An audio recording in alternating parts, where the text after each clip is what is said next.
Hello, welcome back, ladies and gentlemen. I'm with News 31, and today I'm going to be interviewing Aurora Industries project manager Seth Price about their new Mars drone modification. There we go. Hello everyone. We are adding many modifications to our drone this week. We have a extended landing gear that will help us keep further off the ground so we don't hit any rocks. And we will be adding a flashlight because as we saw when we were working on our Arduino kits way early on in the year, we had the problem of light on Mars. When it's dark on Mars, it can be dark for a few months, and now our drone has a full-on light system that can be used for either exploration of the ice caves, exploration of Mars at night, or exploration of Mars in the winter seasons. Is there any way this could go wrong whatsoever? Absolutely not. This is actually used to keep the drone and our facility more safe, and you will be able to see more.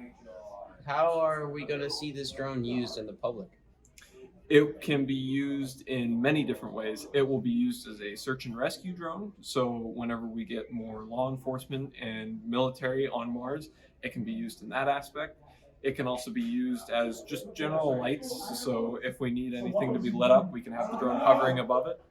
And one last question for you, sir. Yes. What is your end goal for this project? Our end goal is to make life on Mars a lot easier. This will be revolutionary for Martian travel and even just Martian exploration because we'll be able to see more. Thank you.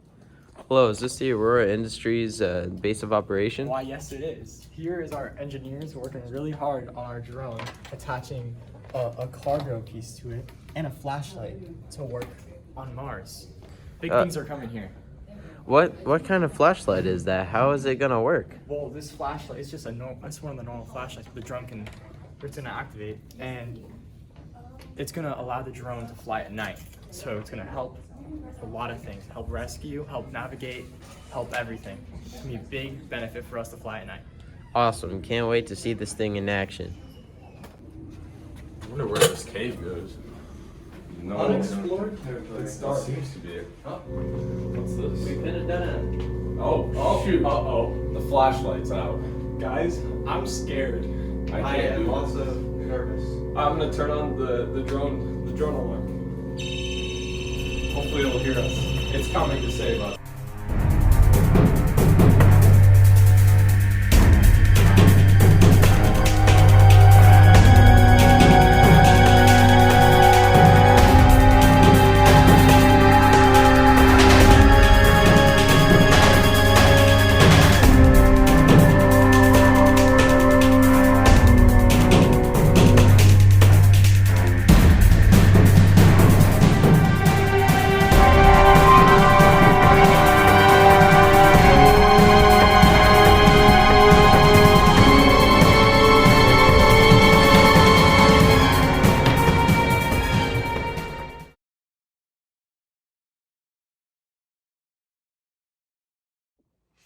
Hey, Mr. B, so that was our skit. I know you wanted the task narration.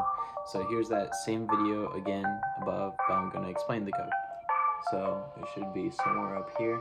How we code this is we had it fly forward and we had it turn at certain degree angles. So this code here, pretty sure it's like 45 degrees angles and like short stuff like that. It was making it fly up. We had to go over a chair in the video. It was really dark, so I don't know if you could see it. But we had it turn, fly forward to navigate a little 180 roundabout corner there. And the block code, we did it bit by bit, and we just had to keep on launching, landing, launching, landing. This is all the code for it.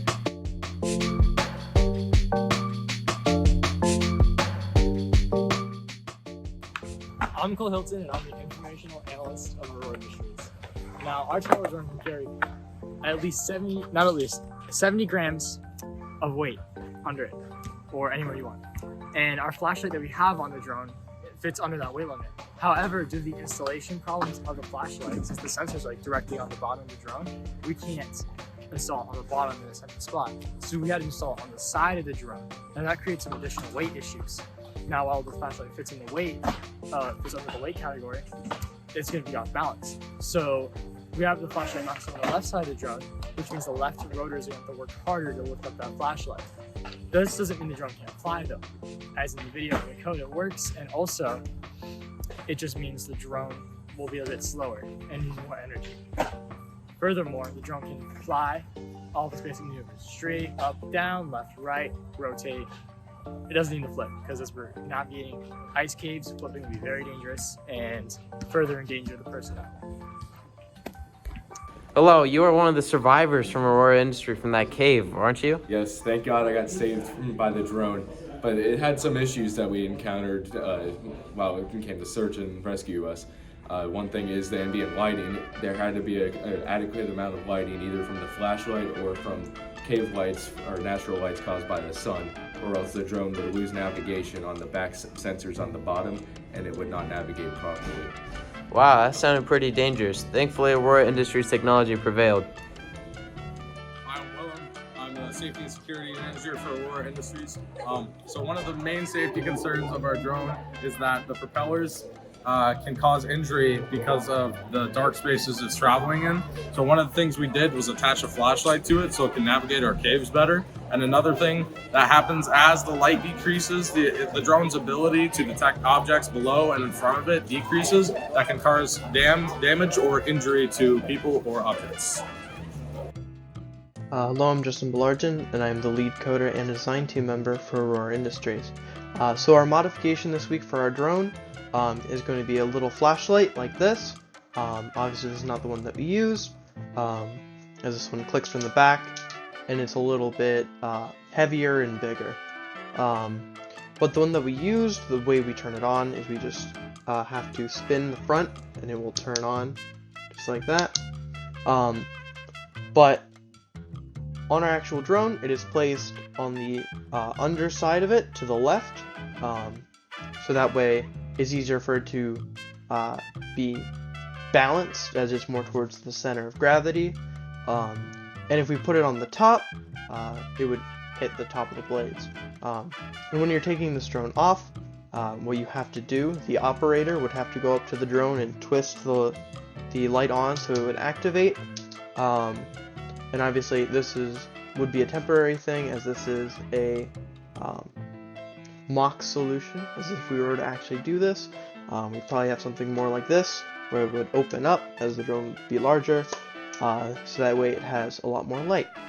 And some complications with having it attached in its current form is that we had to have tape going around the drone, which ended up covering the heat fans, and thus the drone would start to heat up a little bit more, and yeah, it caused heating issues. So we had a lot of difficulties with the drone and programming, specifically in weight distribution. So we had the flashlight we tried to install on the top of the drone, but the rotors, we just couldn't, it was too big.